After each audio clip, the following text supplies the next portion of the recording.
Surah 103, Al-Asr, the declining day. By the declining day, lo, man is in a state of loss, save those who believe and do good works, and exhort one another to truth, and exhort one another to endurance. That's the Marmaduke Pickthall translation. And now the Arabic, as recited by Saad al-Ghamdi. بسم الله الرحمن الرحيم والعصر إن الإنسان لفي خسر إلا الذين آمنوا وعملوا الصالحات وتواصوا بالحق وتواصوا بالصبر. The most common English title given to this surah is The Declining Day. And by declining day, the translators don't mean that it's a day that just gets worse and worse and worse, as in, I had a terrible day that went from bad to worse. They mean that a day is literally ending, as in, it's past noon and soon the light will be gone. The Arabic word is al-asr, verb root ayn sad ra, from a verb that means to wring or to squeeze something out. So ironically, or perhaps poetically, this word is being used in a surah about making the most of the time that you have left, bringing all you can out of life. If you've ever seen Dead Poet Society, this is squeezing the marrow out of life or sucking the marrow out of life. I don't remember what it was, but it was carpe diem, Latin for seize the day.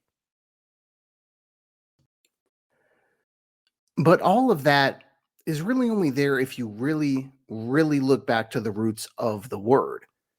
Because on the surface, the version the Quran uses, al-Asr, it's in the title and the only main word in the first line. Al-Asr translates as an age or an era or some kind of unit of time, usually a historic unit of time, like the Bronze Age, the Iron Age, something like that. The Bronze Age would be an Asr.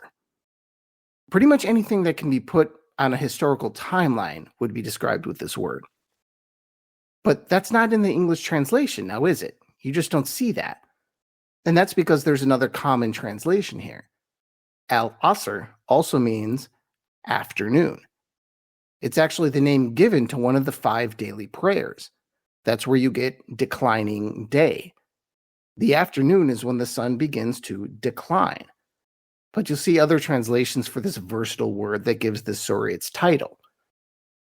Translations like time through the ages, the flight of time, the span of time, or even, much more simply, just the afternoon. You can see the poetic versatility here. It's about passing time, and it's about the passing day. It's about the inevitable passage of time, and a passage that humans really have no control over. And to add an even more mystical element to this, al-Asr also means the passage of time in a quantifiable way. A quantifiable means, a time that can be counted or estimated. Something you can attach a number to, like 3 hours and 12 minutes until sunset.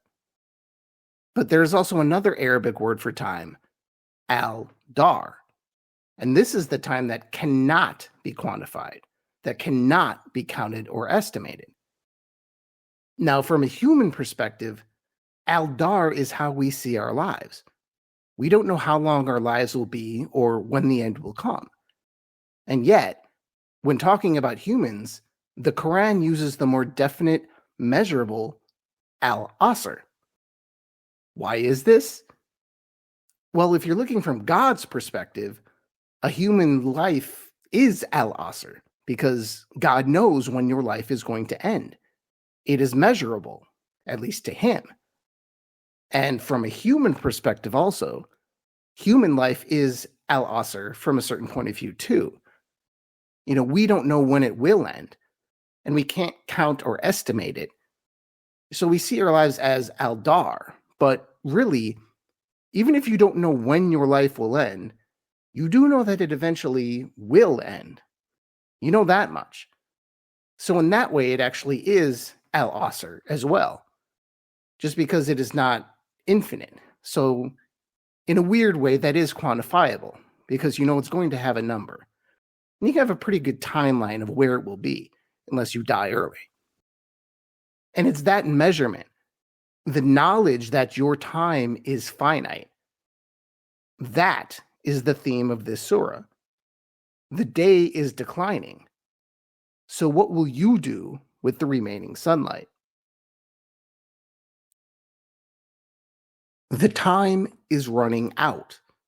And that is why man is in a state of loss, as stated in the second line. Just as the sun is disappearing, so is the life force of every person, of me, of you, of everyone. Now, in the modern world, this metaphor is often lost on people, mainly because the mystery of the sun doesn't exist anymore. Not only do we know that the sun doesn't really rise and fall, it's an illusion. It never really actually disappears. It's always there. We just can't see it. We also know, at least we think we know through science, that it's going to be around for billions of years after we're dead. And we know the earth is always going to spin back, so we will see the sun again.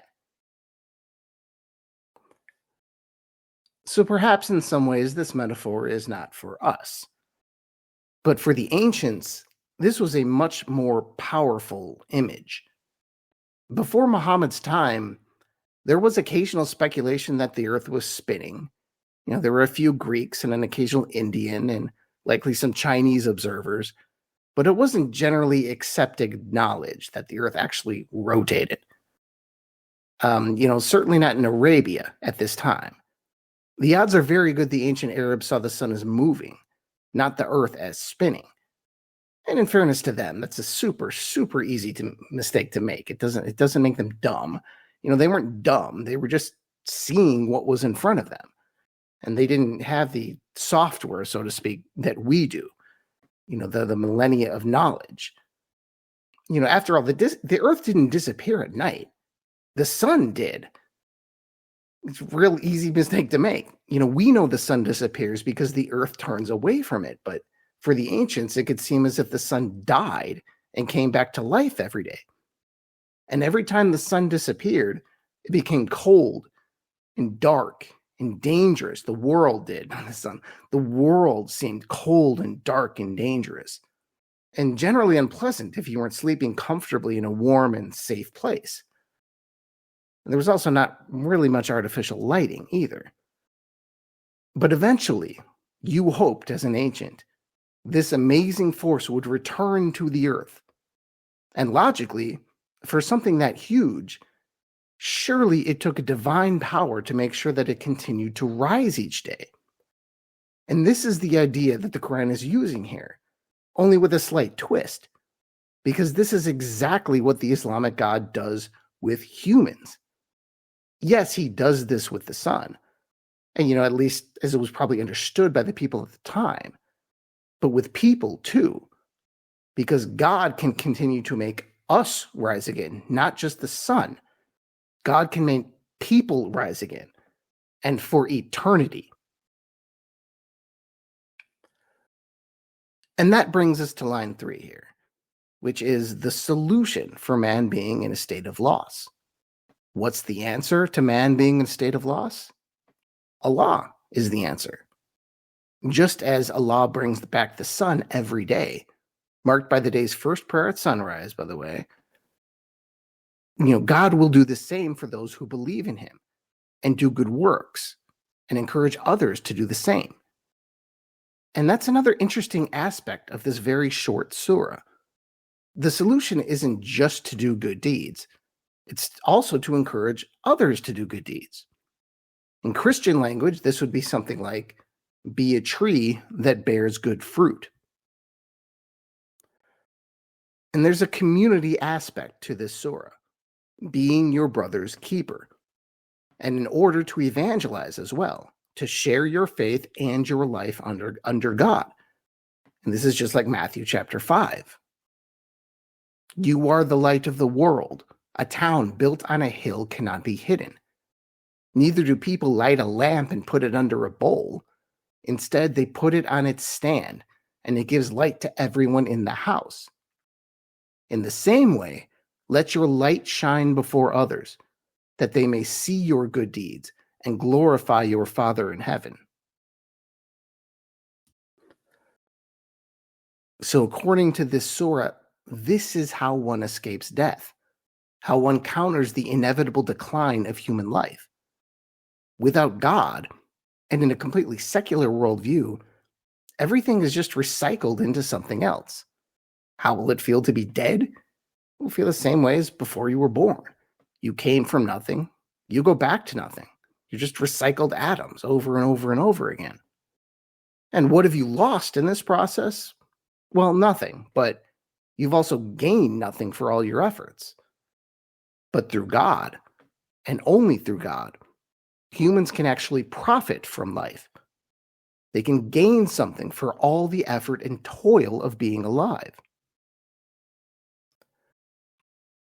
And the role of God here just cannot be emphasized enough. Just like with Christian salvation, this isn't something humans can achieve on their own. There is no mortal path to immortality. Just as God created the sun and the earth and the people, God created time as well.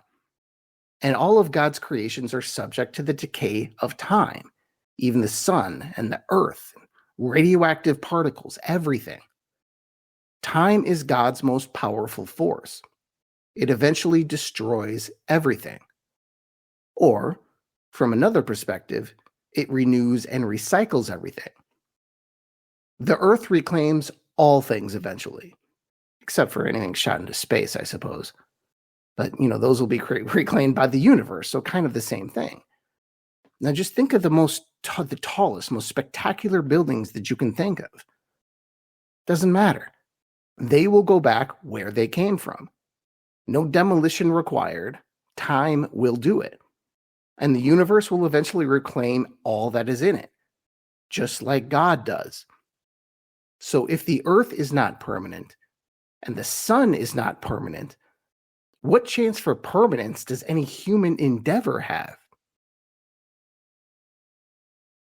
This is the state of loss the Quran is talking about. You lose because you can't beat time. Time always wins.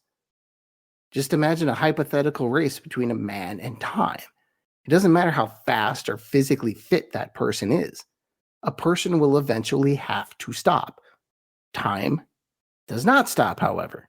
So it always wins.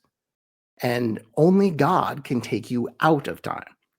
And through his religions and prophets and books, he is telling you how he is going to do it. But this surah also stresses that this is a limited time offer for everyone. And this went double for the early Islamic community as well. This is an early Meccan surah, but even in the early days, it should have been known that Muhammad wouldn't be around forever either. So this almost works at a second level. Humans decline and die, and prophets decline and die. So take advantage of the time you have. And if you're lucky enough to live in the time of a prophet, make the most of that too. But, back to the first level, whatever you are doing right now, think long and hard about what good will come of it. From a spiritual perspective, is this a sound investment? Is it a step toward eternity? Or is it a step toward ultimate demise? And remember, always, that whatever it is, God is greater. Another way to look at this is to see it as a simple math problem. Let's say you want to compare a regular, mortal life, an ever-declining life. You want to compare that to the one being offered by God. So let's do the math here. As a fraction or a division problem, which is basically the same thing. In a basic fraction, you have the numerator, which is the top number, and then the denominator, the bottom number. For example, say that there were 100 people in a room, and you want to express mathematically the ratio of women to people. So you count up the women, that's the numerator, and then the number of people, the denominator, to find out, okay, what percentage of these people are women? So you count 50 women out of 100 people. So that fraction is 100. And you can simplify that by dividing each by 50, which gets you 1 over 2. So just to recap, 50 over 100 simplified 1 over 2, which is 1/2, meaning half the people are women, and so on. Now, that's a simple fraction, but you really can do the same thing with time if you want to. If you want to compare the importance of your time on Earth as compared to the time God is offering, and again, use that same method there to count the percentage of people that are women, this would be expressed as time on Earth over time with God, or more simply, life over afterlife. So life is the numerator and afterlife is the denominator. Now all we need are actual numbers. So let's be generous with life and let's make it 100 years. So 100 is the numerator. Now all we need is a denominator. How are we going to get this fraction to work? The afterlife. We need the denominator. How long is that? Well, it's infinity. It's forever. Okay, so that's 100 over infinity. That's our fraction. Now, if you're still with me, if you're following at home, just go ahead and put that into a calculator. Now, what happened? What's 100 divided by infinity? Well, nothing, I'm sure. I mean, for one thing, there is no infinity button. I've never seen one. And even if there was, you can't divide by infinity. I said, I don't think I can. I don't have a PhD in math or anything, but I'm pretty sure you can't divide by infinity. Now, your calculator can't do that. A computer can't do that. Nor will any machine in the history of the universe be able to do that. Because compared to infinity, what is our time on Earth? Having infinity as a denominator just renders the numerator completely pointless. Almost the inverse of infinity. Something that is infinitely small, infinitely irrelevant when placed on top of infinity. That irrelevance represents our lives here on Earth, in comparison to what can be gained through a godly life. And given this math, nearly all of our actions are irrational. Yours, mine, everybody. We really are, most of the time, very silly creatures. And that's just something that's really, really hard to wrap your mind around. Either the incomprehensibility of your ignoring that fraction, or even just the fraction itself. Any believer in Christianity or Islam, religions that have this eternal life promise at the end, it's immediately faced with a fraction that does not exist. A cosmic math problem that is both simple and impossible to comprehend. Because any number divided by infinity equals Allahu Akbar. God is greater. Thank you, and I'll talk to you next time. Inshallah.